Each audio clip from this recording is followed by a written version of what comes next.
Hello बच्चों, कैसे आप? मस्त हैं? हंसिए, मुस्कुराइए, पेन कापी उठाइए, हमारे साथ बैठिए और आज से फिजिक्स रटना बंद। बच्चों, ईमानदारी के साथ बैठिए, पेन कापी ज़रूर ले लीजिए। पेन कापी लेकर बैठेंगे तभी क्वेश्चन बड़े से आपको तैयार होगा। तो बच्चों शुरू करते हैं। पहले दो शब्द आपके लिए बच्चों।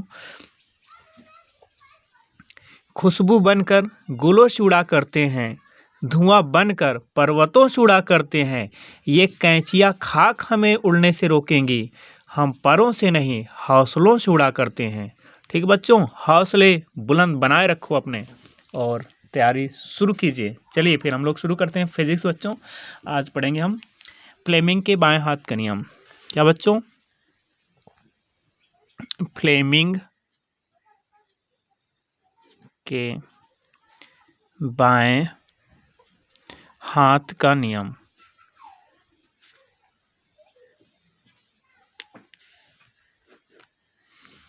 तो बच्चों इसे आप जानते हैं, जब हम अपने तर्जना, मध्यमा और अनुष्ठा इन तीनों का ऐसे फैलाते हैं कि जो अंगूठा होता है चुंबकीय बल की दिशा को बताता है और ये जो तर्जनी है ये चुंबकीय क्षेत्र की दिशा को बताती है और ये जो मध्यमा है ये चालक में धारा की दिशा बताती है। यही है फ्लेमिंग के बाएं हाथ का नियम। ठीक बच्चों, नेक्स्ट पढ़ते हैं हम लोग। अगली हेडिंग लेते हैं। एक समान चुंबकीय क्षेत्र। एक समान चुंबकीय क्षेत्र। इसमें क्या होता है बच्चों? पहले डायग्राम बनाइए। ये कोई क्षेत्र है, मान लीजिए। क्या है ये? कोई क्षेत्र है और इसमें जो है ये एक दूसरे के समांतर और समान दूरी पर क्या है? ये चुंबकीय बल रेखाएं हैं। ये क्या है सब? ये है चुंबकीय बल रेखाएं। चुंबकीय बल रेखाएं हैं ये सभी। ठीक है बच्चों, तो क्वेश्चन खत्म। क्या है? वह क्षेत्र। क्या? वह क्षेत्र जिसमें चुंबकीय बल रेखाएं, क्या? चुंबकीय बल रेखाएं क्या होती हैं? समदूरस्थ होती हैं। ये क्या है? एक दूसरे से समान दूरी पर हैं। ये समदूरस्थ होती हैं। क्या चीज़? समदूरस्थ होती हैं। और क्या होती हैं? समांतर होती हैं। देखिए ये क्या है? समांतर, एक दूसरे को कभी नहीं काटिए। फिर से सुन लीजिए। वह क्षेत्र जिसमें चुंबकीय बल रेखाएं समांतर और समदूरस्थ होती हैं उसे एक समान चुंबकीय क्षेत्र कहते हैं। डिफिनीशन बच्चों कंप्लीट। नेक्स्ट लेते हैं हम लोग डिफिनीशन।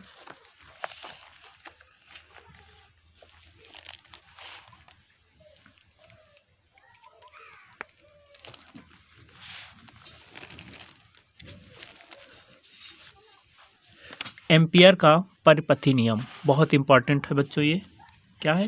एम्पियर का परिपथी नियम बहुत इंपॉर्टेंट है।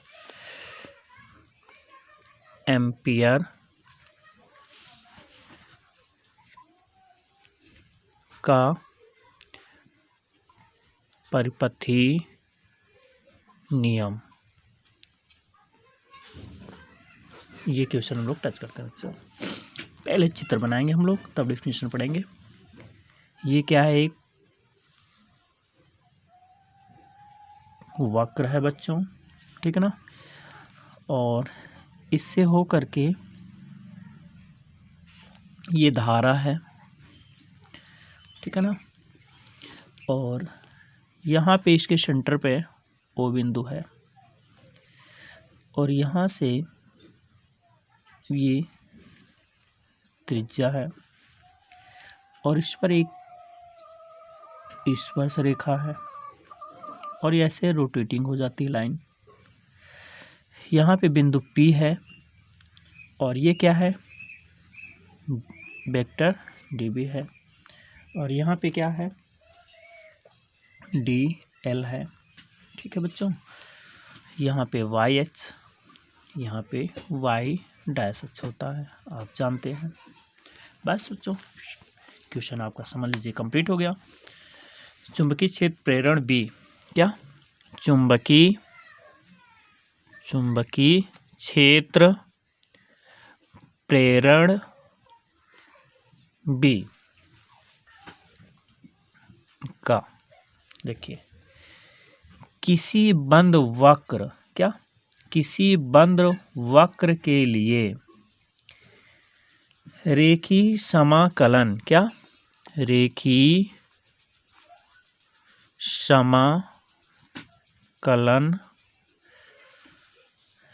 समाकलन vector B dot vector DL क्या होता है, वक्र द्वारा घेरे गए, क्या, फिर से रिपीट कर देता हूं, चुंबकीय क्षेत्र प्रेरण B का किसी बंद वक्र के लिए रेखीय समाकलन वेक्टर B डॉट DL वक्र द्वारा घेरे गए क्षेत्र से, ये पूरा क्या है, वक्र द्वारा घेरा गया क्षेत्र है, ये सब क्या है, क्षेत्र है, किसके द्वारा, वक्र के द्वारा घेरा गया क्षेत्र है। इससे होकर जाने वाली धारा का म्यू नॉट गुना होता है, अर्थात रेखीय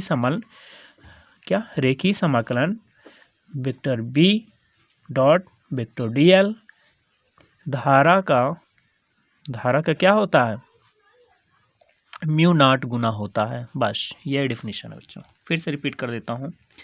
चुंबकीय क्षेत्र प्रेरण B का रेखीय समाकलन vector B dot vector DL वक्र द्वारा घेरे गए क्षेत्र से होकर जाने वाली धारा का म्यू नॉट गुना होता है।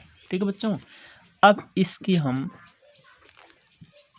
उत्पत्ति भी पढ़ लेते हैं, इसका निगमन पढ़ लेते हैं। कभी कभी चूंकि क्वेश्चन लॉन्ग में आ जाता है, पहले इसको लिख देता हूँ आपको समझने के लिए, अर्थात इसको ऐसे भी लिख सकते थे, B dot DL equal to mu nought I। अब इसका हम लोग निगमन पढ़ लेते हैं, उपपत्ति। ठीक है बच्चों, देखिए, R त्रिज्या के वृत्ताकार पथ के लिए, क्या R त्रिज्या के वृत्ताकार पथ के लिए क्या होता है बच्चों, किसी बिंदु P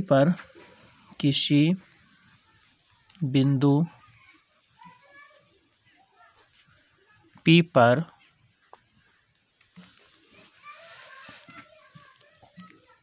चुंबकीय क्षेत्र, क्या चीज, चुंबकीय क्षेत्र B इक्वल टू क्या होता है, mu nought upon 4 pi into 2I upon R। ठीक है बच्चों, ये आपको याद रखना पड़ेगा, ये सूत्र चुंबकीय क्षेत्र का। बस हम लोग निगमन खत्म। अब क्या बच्चों, चित्र में ध्यान दीजिए। अब बिंदु O से, क्या चीज, बिंदु O से वृत्तीय पथ के सभी बिंदु समान दूरी पर होते हैं। जैसे यहाँ भी बिंदु है, यहाँ भी बिंदु है, ये बिंदु है, ये बिंदु है, ये बिंदु है, ये बिंदु है, इस वृत्ताकार पथ पे तमाम बिंदु है, बहुत ढेर सारे बिंदु। तो ये बिंदु क्या होते हैं, समान दूरी पर होते हैं। ये बिंदु एक दूसरे से क्या होते हैं, सब समान दूरी पर होते हैं। तो सुनिएगा फिर बच्चों, बिंदु O से वृत्तीय पथ के सभी बिंदु समान दूरी पर होते हैं। ठीक बच्चों, याद रखना। और सभी बिंदुओं पर चुंबकीय क्षेत्र भी क्या होता है, समान होता है। क्या, सभी बिंदुओं पर चुंबकीय क्षेत्र समान होता है। फिर सुन लीजिएगा, O से वृत्तीय पथ पर सभी बिंदु समान दूरी पर होते हैं। जितने भी बिंदु समान दूरी पर हैं और इन सभी बिंदुओं पर चुंबकीय क्षेत्र भी समान होता है। इनकी दिशा, क्या बच्चों, इन बिंदुओं की दिशा वृत्तीय पथ पर खींची गई स्पर्श रेखा, क्या चीज, फिर से रिपीट कर देता हूं, इनकी दिशा, क्या, इन बिंदुओं की दिशा वृत्तीय पथ पर खींची गई स्पर्श रेखा के अनुदिश होती है। क्या, स्पर्श रेखा के अनुदिश होती है। ठीक है बच्चों, जिसके बाद या जिसके फलस्वरूप वृत्तीय पथ के किसी बिंदु पर चुंबकीय क्षेत्र B, क्या, किसी भी बिंदु पर चुंबकीय क्षेत्र B और सूक्ष्म अवयव डेल L समान दिशा में होंगे। कौन कौन समान दिशा में होंगे? चुंबकीय क्षेत्र B और सूक्ष्म अवयव, क्या, सूक्ष्म अवयव dl, ये समान दिशा में होते हैं। तो बच्चों निगमन अब शुरू किया जाए। क्या होता है? रेखीय समाकलन vector B dot dl equal to, बच्चों ये रेखीय समाकलन को लिख लेंगे। क्या है? बस इन्हें मॉड में लिख लेंगे। Vector B, mod vector B, और क्या होगा? Mod vector dl। अब इसके बाद हम cos 0 ले लेंगे, cos 0। बस बच्चों सेम वही है, इनको मॉड में लिख दिया गया, इसके बाद cos 0 ले लिया गया। अब बच्चों आप जानते हैं vector B mod vector dl, cos 0 का मान 1 होता है, तो 1 लिखने की कोई आवश्यकता नहीं बच्चों, ये आ गया। एक चीज बच्चों और आप जानते हैं, क्या, वृत्तीय पथ की लंबाई क्या होती है? क्या चीज? वृत्तीय पथ की लंबाई क्या होती है बच्चों? वृत्तीय पथ की लंबाई जो होती है वो होती है रेखीय समाकलन dl equal to 2 pi r, ये होती है बच्चों। क्या? रेखीय समाकलन mod dl equal to 2 pi r होता है, ठीक है ना। किंतु आप जानते हैं, क्या, किंतु हम जानते हैं मॉड वेक्टर B बराबर क्या होता है? Mu nought upon 4 pi into 2i upon r, ये आप जानते हैं। तो फिर क्या, निगमन कंप्लीट हो गया। शुरू करते हैं अब, इसमें वैल्यू पुटअप करते हैं। रेखीय समाकलन vector B dot vector dl equal to क्या होगा? Mu nought upon 4 pi into 2i upon r, ठीक है बच्चों, ये होगा। ये किसका मान है बच्चों? ये तो है B का मान, ठीक है ना। तो ये B के स्थान पर रख दिया गया, और dl का मान यहाँ से ले लीजिए। dl का वैल्यू क्या दे रखा है? ये 2 पाई r होता आप जानते हैं, तो यहाँ पे से रख लीजिए। क्या हो जाएगा? Into 2 pi r।